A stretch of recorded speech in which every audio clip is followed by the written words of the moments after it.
अस्सलामुअलैकुम my YouTube family, सब कैसी हैं। दुआ उम्मीद यही सब अपने अपने घरों में खुश और आबाद रहें। आमीन सुम्मा आमीन। आज हम बनाएंगे पानी में रोटी। अब कैसे बनाएंगे, किस तरीके से बनाएंगे, ये सब जानने के लिए आप मेरे साथ जुड़े रहिए।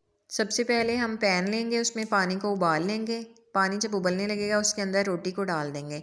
रोटी एक तरफ से जब पक जाए फिर उसकी साइड चेंज कर लेंगे। दोनों तरफ से रोटी ऐसे ही पका लें। ये बहुत मज़ेदार चीज़ पकने वाली है, बस आप आगे आगे देखते जाइए बनता क्या है।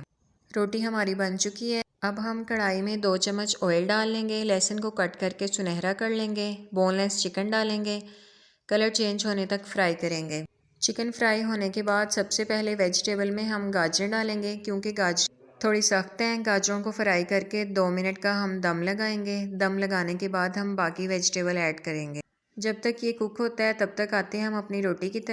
रोटी को हम ऐसे फोल्ड कर लेंगे और बारीक बारीक स्ट्रिप कटिंग कर लेंगे। चलें जी, अब तो आप समझ गए होंगे हम बना रहे हैं चाउमीन। बहुत मज़ेदार बनने वाला है। सारी रोटी को हम ऐसे ही कट कर लेंगे और ये देखें जी, इस तरह की हम लंबी लंबी स्ट्रिप काट लेंगे। गाजरें फ्राई हो चुकी हैं। अब हम इसमें शिमला मिर्च को कट करके ऐड कर देंगे और उसके साथ ही बंद गोभी को बारीक कट करके ऐड कर देंगे। सब्जियों को अच्छी तरह से मिक्स कर लेंगे। उसके बाद इसमें सॉसेस ऐड करेंगे। सबसे पहले सफ़ेद सिरका डालेंगे। उसके मैंने डाले हैं इसमें 3 चम्मच। सिरका डालने के बाद इसमें डालेंगे हम सोया सॉस, और सोया सॉस की डालेंगे हम इसमें 2 चम्मच। इसके बाद हम चिली गार्लिक सॉस के भी 2 चम्मच इसमें ऐड कर लेंगे और उसके बाद मिक्स करेंगे। चलें जी, चिली गार्लिक सॉस डालते हैं। घर के बने हुए नूडल्स से बहुत मज़ेदार चाउमीन बनने वाला है हमारा।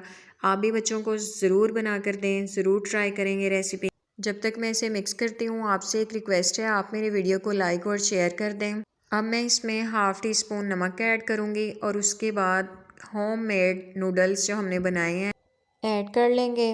फिर इसे मिक्स कर देंगे और मिक्स करने के बाद हम 2 मिनट का दम लगाएंगे, ताकि नूडल में तमाम स्पाइसेस का अच्छा सा टेस्ट आ जाए। माशाल्लाह अल्हम्दुलिल्लाह, देखें कितनी प्यारी यहाँ पे हमारे चाउमीन तैयार हैं। अपनी प्यारी सी प्लेट में निकालेंगे। माशाल्लाह अल्हम्दुलिल्लाह, बहुत मज़े की खुशबू आ रही है। टेस्ट बहुत अच्छा बना था। आप भी मेरी रेसिपी को फॉलो करते हुए ज़रूर ट्राई कीजिएगा। तब तक के लिए अपना, बुज़ुर्गों, बच्चों सबका ख्याल रखिएगा। खुश रहिए, खुशियाँ बांटिए। मैं मिलूँगी आपसे नेक्स्ट वीडियो में। तब तक के लिए अल्लाह हाफिज़।